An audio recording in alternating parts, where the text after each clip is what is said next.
mungkin disclaimer dulu Bapak Ibu, memang dari apa namanya Perpres 46 gitu ya, paling berdampak memang poin perubahannya terhadap katalog elektronik. Banyak ketentuan-ketentuan yang memang mempengaruhi atau berubah untuk khususnya dalam pelaksanaan katalog dan casing. Nah, memang saat ini sudah kita kembangkan gitu ya. Ada katalog versi 6 yang mana harapannya bisa memfasilitasi Bapak Ibu sekalian yang ingin melaksanakan purchasing tidak hanya dari sisi proses pemilihan dan pelaksanaan kontrak saja, tetapi juga end to end sampai dengan pembayaran. Oleh karena karena itu dari sisi pengembangan sistemnya sendiri untuk penyesuaian perpres memang tidak seprogresif gitu ya daripada yang ada di sirup dan juga yang ada di SPSE. Jadi masih secara bertahap kami sesuaikan gitu ya ketentuan-ketentuan yang ada di Perpres terhadap dengan apa yang diimplementasikan di katalog elektronik. Nah, jadi kurang lebih ketika kita inventarisir gitu ya, ada 16 gitu ya ketentuan yang terdampak terhadap penyelenggaraan katalog dan juga pelaksanaan e-purchasing. Mulai dari definisi dan peristilahan, terus siapa pelaku yang melaksanakan purchasing, metode purchasingnya seperti apa gitu ya, terus pemberlakuan HPS, pemberlakuan jaminan pelaksanaan, purchasing untuk jasa konsultan, purchasing untuk swaklola juga gitu ya, terus juga pembelian material bahan alat pada pelaksanaan SBO dan juga pelaksanaan swaklola, kemudian kewajiban e-purchasing, kemudian e-purchasing untuk pengadaan barang jasa di desa, terus juga bagaimana penggunaan produk dalam negeri nantinya juga dikaitkan dalam proses purchasing, pemberian preferensi harga, kemudian juga loka pasar PBJ dan juga penghapusan ketentuan toko daring gitu ya, pengelolaan katalog institusi lainnya, terus rekomendasi impor produk yang ada di katalog, kemudian nanti penggunaan katalog oleh pihak selain kementerian, lembaga, atau pemerintah daerah, dan juga sanksi yang terakhir. Nah, baik Bapak Ibu, mungkin yang pertama gitu ya, ini mungkin juga sering ditanyakan gitu, bahkan sejak perpresnya terbit, bagaimana gitu ya, Pokja pemilihan bisa melakukan purchasing. Nah, kalau kita lihat di Perpres 46, di pasal 13, ini ada penambahan gitu ya, bahwa Pokja pemilihan melaksanakan tugas persiapan dan pelaksanaan pemilihan penyedia kecuali pengadaan langsung dan e-purchasing dengan pembelian langsung. Jadi di sini pasalnya sebenarnya ada dua makna gitu ya, ada atau dua tujuan. Yang pertama adalah penambahan tugas Pokja di purchasing, yang kedua adalah penambahan metode e-purchasing-nya itu sendiri, pembelian langsung. Yang mana kalau saat ini yang tersedia itu metode purchasing itu baru melalui negosiasi harga dan mini kompetisi. Nah, ke depan tentunya dengan norma ini kita juga perlu menyesuaikan untuk adanya penambahan role Pokja dalam melakukan purchasing. Selain itu juga kita perlu mengembangkan lebih lanjut mekanisme pembelian langsung. Nah, apa yang dimaksud pembelian langsung? Jadi kalau kita biasanya beli barang gitu ya atau beli jasa yang ada di katalog, biasanya berapapun nilainya akan masuk ke metode nego atau mini kompetisi. Nah, pembelian langsung filosofinya kenapa dimunculkan karena untuk pengadaan-pengadaan yang nilainya kecil gitu ya, dengan batas nilai threshold tertentu, tentunya butuh juga percepatan gitu ya. Karena kalau nego butuh respon dari penyedianya, syukur-syukur kalau penyediaan cepat gitu ya respon untuk negosiasinya. Nah, tetapi memang ada yang seperti kita belanja online gitu ya, kita pesan saja langsung sesuai dengan harga yang tayang. Tetapi memang nanti akan dibatasi berapa nilai pengadaannya. Mungkin kita bisa juga melihat batasan yang seperti ada di pengadaan langsung gitu ya, bisa sampai dengan 50 juta untuk bisa langsung dipesan atau dibeli seperti itu.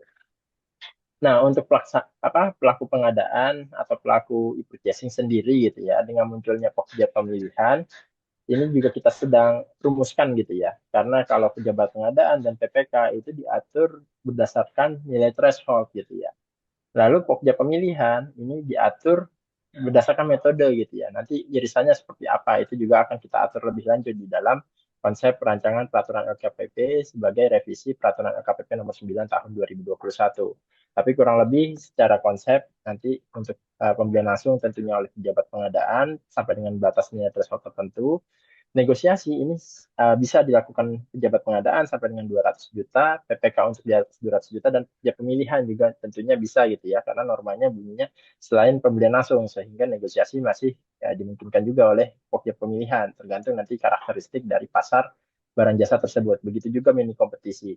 Nah, yang membedakan mungkin nanti antara PPK dan Pokja, kita melihat apakah berdasarkan pertimbangan risiko atau kompleksitas pekerjaan, sehingga nantinya PPK memandang, oh ini lebih baik saya serahkan ke Pokja pemilihan, karena secara kompetensi PPK tentunya minim untuk memiliki kompetensi dalam melakukan negosiasi atau mini kompetisi atau dalam proses pemilihan seperti itu. Tapi tidak salah juga ketika memandang PPK mampu gitu ya. Contoh misalkan produk hasil konsolidasi yang sudah dikonsolidasikan di tayang di katalog elektronik, PPK mau beli langsung gitu ya, nilainya apa? Nilainya di atas 200 gitu ya. Tentunya PPK juga bisa melaksanakan e-purchasing seperti itu. Nah, memang untuk implementasinya kita juga di masa transisi ini sudah mengeluarkan di SE Kepala LKPP nomor 1 tahun 2025 yang menyebutkan e-purchasing oleh ya pemilihan masih menunggu apa namanya kesiapan sistem dan juga petunjuk teknis turunan dari Perpres 46 tahun 2025 ini. Sehingga memang saat ini belum dilakukan penyesuaian gitu ya, masih menunggu apa namanya kebijakannya dan juga nanti penyesuaian sistem untuk pemberian akun Pokja dan juga metode pembelian langsung seperti itu. Nah, kemudian perubahan yang kedua kaitannya HPS gitu ya pada e-purchasing, di mana di Perpres 46 kalau sebelumnya itu kan HPS dikecualikan untuk apa namanya e-purchasing, tapi di Perpres 46 ini dikecualikan tapi untuk nilai paling banyak 100 juta. Sehingga implikasinya atau implementasinya ketika melaksanakan e-purchasing nilainya di atas 100 juta, PPK tentu perlu menetapkan HPS. Nah, untuk mengakomodir apa pengisian HPS gitu ya saat ini di sistem, mungkin bisa kita fasilitasi dengan mengisi di kolom kalau di negosiasi itu adalah harga yang diajukan PPK gitu ya. Jadi batas atasnya itu adalah HPS. Jadi kalau misalkan nego, mungkin di awal bisa di bawah HPS gitu ya. Tapi kalau sampai dengan penyedianya tidak setuju sampai di akhir mungkin bisa diajukan nilai HPS tertinggi gitu ya, sampai nanti kalau misalnya masih dia tidak setuju ya tentunya tidak bisa dilanjutkan untuk negosiasinya. Terus yang kedua, kalau di mini kompetisi HPS ini juga diisi saat pembuatan paket mini kompetisi, yaitu saat mengisi pagu per produk gitu ya. Jadi nanti bisa diisi sehingga itu menjadi batasan nilai tertinggi ketika penyedia menawarkan produknya pada saat mini kompetisi. Seperti itu. Nah, kemudian ketentuan perubahan yang ketiga kaitannya pemberlakuan jaminan pelaksanaan. Nah, untuk jaminan pelaksanaan memang sebelumnya itu dikecualikan gitu ya, atau tidak diperlukan untuk purchasing.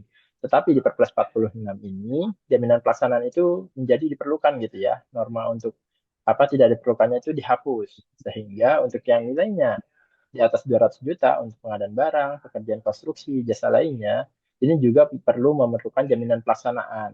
Nah, untuk fiturnya, jadi ini muncul setelah negosiasi gitu ya. Setelah negosiasi atau setelah mini kompetisi, ketika nilai paketnya di atas 200 juta, maka nanti akan ada kolom untuk mengupload gitu ya dari sisi PPK terhadap jaminan pelaksanaan. Jadi penyerahan dari apa penyedia ke PPK tentunya nanti diserahkan atau kirimkan secara manual gitu ya. Nanti PPK memeriksa memvalidasi kesesuaian atau kebenaran dan keabsahan jaminannya, baru nanti PPK mengupload dokumen jaminan pelaksanaan tersebut di sistem seperti itu. Nah, untuk penerbitan jaminan pelaksanaan sendiri gitu ya, memang ini juga sering ditanyakan gitu ya. Karena di e-purchasing tidak ada tahapan untuk SPPBJ gitu ya. Biasanya kan penyedia itu menerbitkan atau meminta penerbitan jaminan pelaksanaan itu dasarnya SPPBJ gitu ya. Bagaimana di katalog ya, karena saat ini tahapannya tidak ada SPPBJ dan di sistem juga tidak di belum bisa mengakomodir pembuatan SPPBJ ataupun berita acara hasil penetapan pemenang atau berita acara hasil negosiasi. maka biasanya nanti PPK membuat SPPBJ secara manual gitu ya di luar sistem. Nanti diserahkan kepada penyedia dan penyedia itu membawa dokumen tersebut untuk menjadi dasar penerbitan jaminan pelaksanaan seperti itu. Nah, kemudian perubahan yang keempat terkait dengan purchasing jasa konsultansi gitu ya. Jadi di pasal 41 ayat 2, ayat 1 dan ayat 2 ini ada penambahan metode pemilihan untuk jasa konsultan yaitu e-purchasing.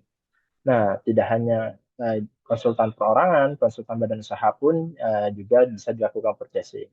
Nah, kami juga sudah mendiskusikan ini di internal kami gitu ya. Memang arahnya untuk jasa konsultan ini nanti juga difasilitasi atau diwajibkan melalui mini kompetisi sehingga untuk pelaksanaannya gitu ya masih menunggu adanya regulasi turunan atau lanjutan gitu ya yang mendetailkan bagaimana proses mini kompetisi untuk jasa konsultan tersebut.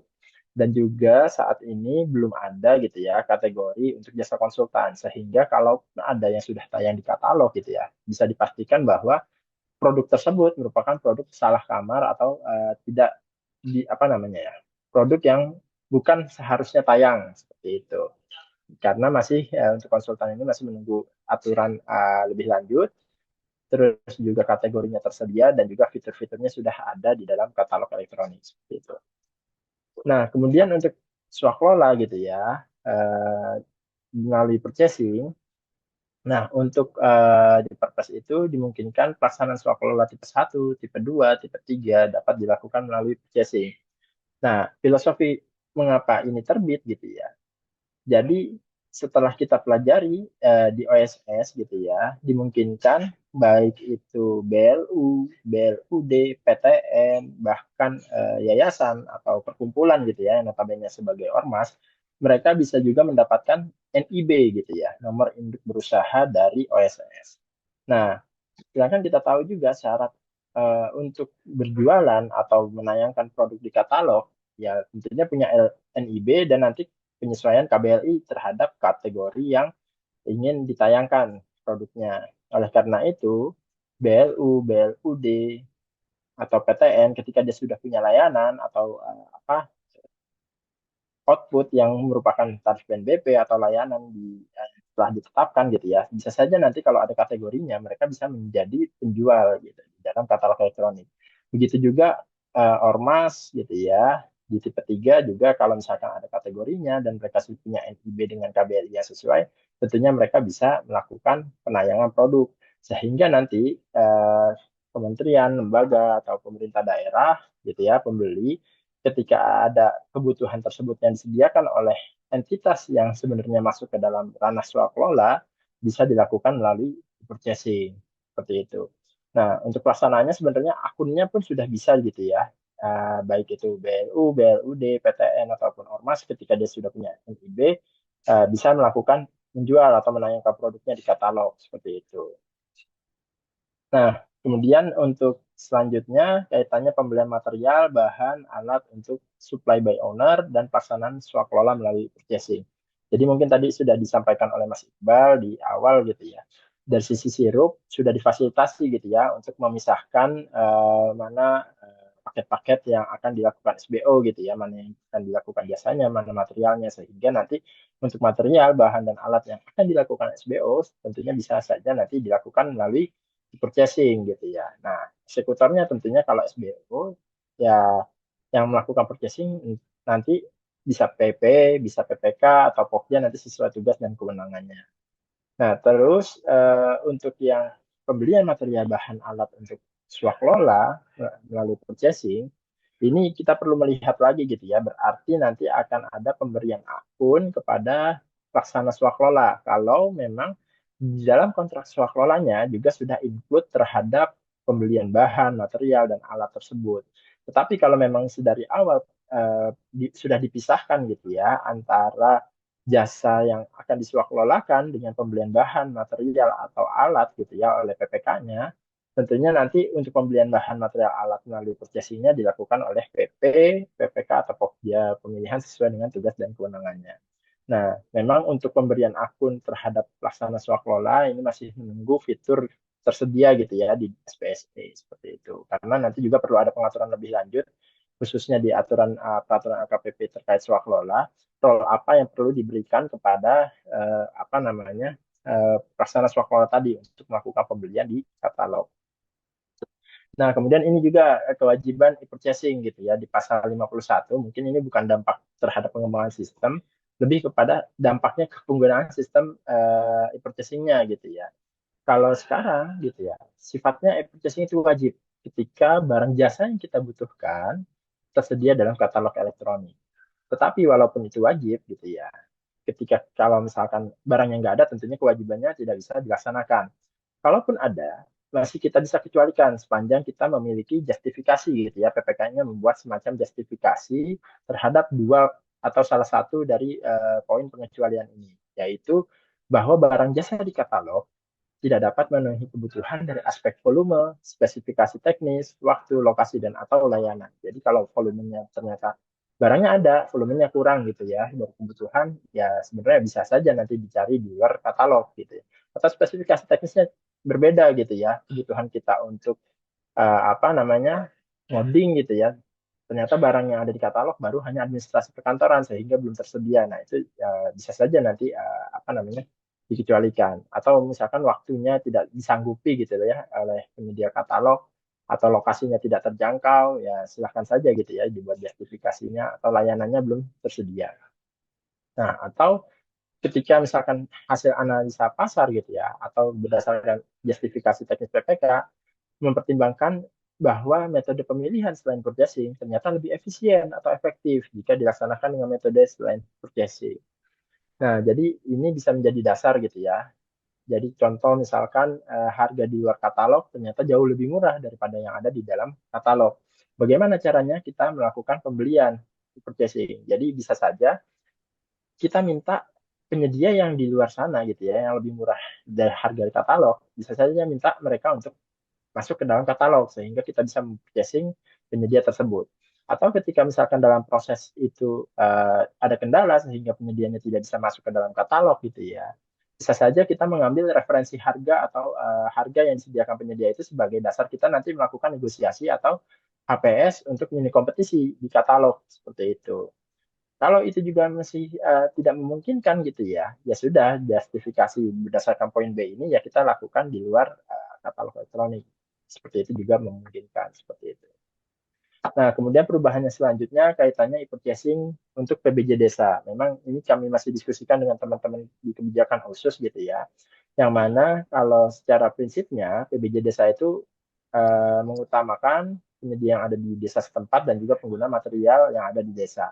Dan juga secara cara pengadaan mereka mengutamakan untuk dilakukan melalui swaklola. Kalau misalkan swakelolanya tidak memungkinkan untuk dilakukan, baru dilakukan melalui penyedia gitu ya. Dengan tahapannya kita cari penyedia yang ada di desa setempat. Kalau tidak ada penyedia di desa setempat, kita nyarinya di desa sekitar dalam kabupaten kota yang sama. Kalau misalkan tidak ada juga, baru bisa cari penyedia yang lainnya yang mampu seperti itu.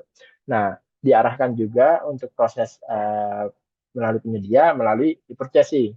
Namun pada praktiknya gitu ya masih membutuhkan pengembangan sistem lebih lanjut. Bagaimana nanti kita mengecek kesesuaian pada desa yang sama atau pada desa sekitar dan seterusnya. Nah, itu butuh pengembangan lebih lanjut.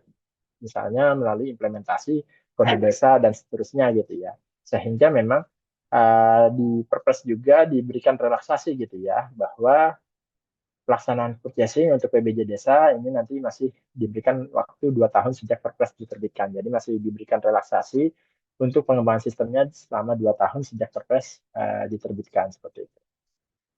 Nah, kemudian penggunaan produk dalam negeri gitu ya. Nah, produk dalam negeri ini kan dibagi gitu ya. Ada yang produk dalam negeri yang merupakan produk industri, ada produk dalam negeri yang produk non industri.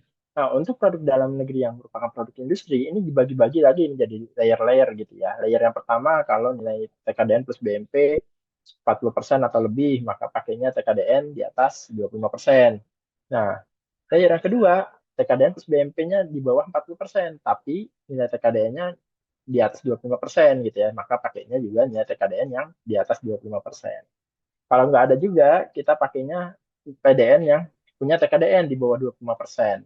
Kalau nggak ada juga, baru kita pakai PDN yang self-declare oleh penyedia atau PDN yang sudah tercantum dalam Sistem Informasi Industri Nasional (SIINAS). Lalu layer yang selanjutnya, kalau nggak ada juga PD-nya self-declare gitu ya, maka bisa pakai produk impor. Tentunya ada pertimbangan, perlu ada persetujuan dari Menteri, Kepala Lembaga, atau Kepala Daerah, atau pejabat yang ditunjuk oleh Menteri, Kepala Lembaga, atau Kepala Daerah. Jadi kebijakannya saat ini seperti ini. Dan ini juga yang akan dibawa ke dalam katalog elektronik gitu ya, dalam proses negosiasi gitu ya. Dalam proses mini kompetisi, dan secara sistem kita akan mempertimbangkan implementasinya gitu ya dengan memprioritaskan terhadap penggunaan produk dalam negeri sesuai dengan layer-layer yang ada di uh, kebijakan saat ini. Nah, untuk penggunaan produk non-industri masih bisa dimungkinkan berdasarkan self-declare pelaku usaha karena tidak diberlakukan penilaian TKDN. Nah, kemudian preferensi harga pada e-purchasing melalui mini kompetisi. Jadi di pasal 67 ayat 2 disebutkan preferensi harga itu diberlakukan untuk tender nilai HPS-nya di atas 1 miliar, tender pekerjaan terintegrasi dengan nilai pagu anggaran di atas 1 miliar, dan e-purchasing melalui mini kompetisi dengan pagu paket pengadaan di atas 1 miliar. Nah, ini sudah kami kembangkan gitu ya di mini kompetisi yang mana untuk memperhitungkan preferensi harga. Jadi nanti pada saat sistem membuat papan peringkat kompetisi, memberikan rekomendasi peringkat gitu ya terhadap penawaran-penawaran yang dilakukan oleh penyedia katalog, nanti sistem akan memberikan atau menghitung nilai HEA gitu ya. Nah, jadi apa namanya dari penawarannya masuk, dilihat nilai TKDN-nya, dihitung nilai HEA, sehingga nanti penetapan pemenangnya ini berdasarkan nilai HEA yang telah dihitung oleh sistem. Maaf, bukan penetapan pemenang, pemberian rekomendasi peringkat gitu. Sehingga nanti PPK atau pejabat pengadaan bisa melakukan evaluasi berdasarkan peringkat yang tertinggi dulu gitu ya, terhadap persyaratan-persyaratan yang sudah ditetapkan oleh PPK atau pejabat pengadaan, sehingga nanti kalau misalkan dia sudah lulus gitu ya, sudah memenuhi, bisa langsung ditetapkan sebagai pemenang. Kalau misalkan ternyata pada saat evaluasi ternyata dia gugur, maka nanti bisa beranjak ke peringkat selanjutnya untuk dilakukan evaluasi kembali dan seterusnya gitu ya, sampai dengan mendapatkan pemenang atau misalkan tidak ada peserta yang lulus evaluasi seperti itu. Nah, kemudian perubahannya selanjutnya yang ke-11 terkait dengan loka pasar PBJ dan penghapusan penyelenggaraan toko daring. Nah, jadi kalau di pasal 71 ayat 1 dan 2 menyebutkan bahwa pengadaan secara elektronik dilaksanakan dengan memanfaatkan loka pasar berupa katalog elektronik. Nah, kemudian di pasal 72A ini dihapus terkait dengan ketentuan toko daring gitu ya. Nah, tafsirnya seperti apa gitu ya? Apakah toko daring dengan dihapusnya ketentuan di dalam Perpres sudah tidak bisa dilakukan atau seperti apa? Nah, maka dari itu di SE Kepala LKPP nomor 1 tahun 2025 kita menyebutkan bahwa pelaksanaan e-purchasing tetap dapat dilaksanakan melalui toko daring yang merupakan bagian dari katalog elektronik. Jadi walaupun ketentuannya dihapus, kita menganggap katalog elektronik itu sebagai satu loka pasar PBJ pemerintah, sehingga nanti katalog elektronik menjadi bagian dari penyelenggaraan katalog seperti itu. Jadi nanti mungkin akan ada pengalihan gitu ya, entry point yang sebelumnya mungkin Bapak Ibu menggunakan toko daring menggunakan akun SPSE gitu ya, nantinya akan dialihkan entry point-nya dari katalog elektronik. Seperti itu.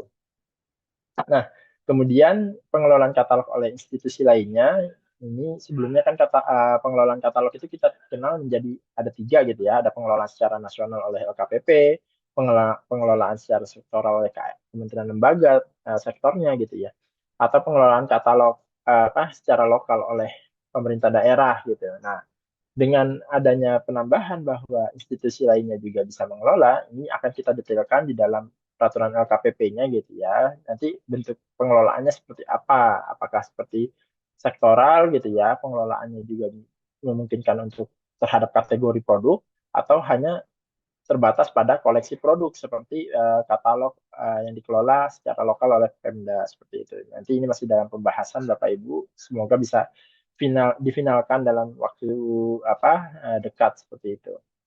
Nah, kemudian rekomendasi substitusi impor dengan PDN dalam katalog elektronik. Ini ada di pasal 72 ayat 3 gitu ya. Dalam pengelolaan katalog elektronik, Kementerian Lembaga Teknis dapat menilai dan memberikan rekomendasi penghentian dalam sistem transaksi purchasing terhadap produk impor yang memiliki substitusi produk dalam negeri. Jadi tujuannya adalah kita tahu gitu ya, barang jasa yang ada di katalog eh, sudah kita cukup berikan kelonggaran untuk proses penayangannya. Nah, banyak juga produk-produk yang memang produk impor tayang di katalog gitu ya. Dan mungkin bisa jadi luput gitu ya, PPK-nya saat membeli ternyata tidak disadari bahwa produk tersebut produk impor. Nah, maka dari itu ketika ternyata pengampu sektor gitu ya melakukan identifikasi, ditemukan bahwa ada produk dalam negeri yang memang memiliki fungsionalitasnya sama sehingga bisa mensubstitusi produk impor yang ada di katalog, bisa memberikan rekomendasi sehingga nanti produk tersebut kita bisa turun tayangkan dalam katalog elektronik. Kemudian juga penggunaan katalog elektronik oleh pihak selain KLPD dan desa, ini di pasal 72B gitu ya, dimungkinkan katalog elektronik digunakan oleh instansi, institusi, pelaku usaha, kelompok masyarakat, atau perorangan di luar KLPD pemerintah desa. Jadi ini nanti kaitannya dengan pemberian akun gitu ya, manajemen akun bagi pihak-pihak di luar KLPD dan desa ketika mau melakukan proses purchasing di katalog elektronik. Nah, ini mungkin yang terakhir gitu ya, sanksi dalam pencantuman katalog. Jadi ada sanksi dalam proses pencantuman yaitu berupa pemberian surat peringatan, penghentian dalam sistem transaksi purchasing, dan penurunan pencantuman penyedia. Baik itu uh, kepada penyedia ataupun kepada pelaksana swakelola. Nah, untuk pelanggaran terhadap pelaksanaan surat pesanan atau kontrak gitu ya, di mana itu kita masih mengacu nantinya kepada pasal 78 gitu ya. Karena baik itu katalog ataupun metode pemilihan lainnya, ya pelaksanaan kontrak ya tentunya konsekuensi terhadap pelanggaran pelanggarannya di pelaksanaan kontrak tentunya akan sama gitu ya. Sehingga diberlakukan nanti terhadap pengenaan di pasal 78 ayat 3. Begitu juga untuk pelaksana swakelola ketika tidak memenuhi kewajiban yang tercantum dalam kontrak swakelola khususnya gitu ya atau surat pesanan, maka nanti akan diberikan sanksi berupa pembatalan sebagai pelaksana swakelola dan pengenaan sanksi sesuai tercantum dalam ketentuan dalam kontrak swakelola atau surat surat atau bukti pesanannya seperti itu. Mungkin itu yang bisa saya sampaikan.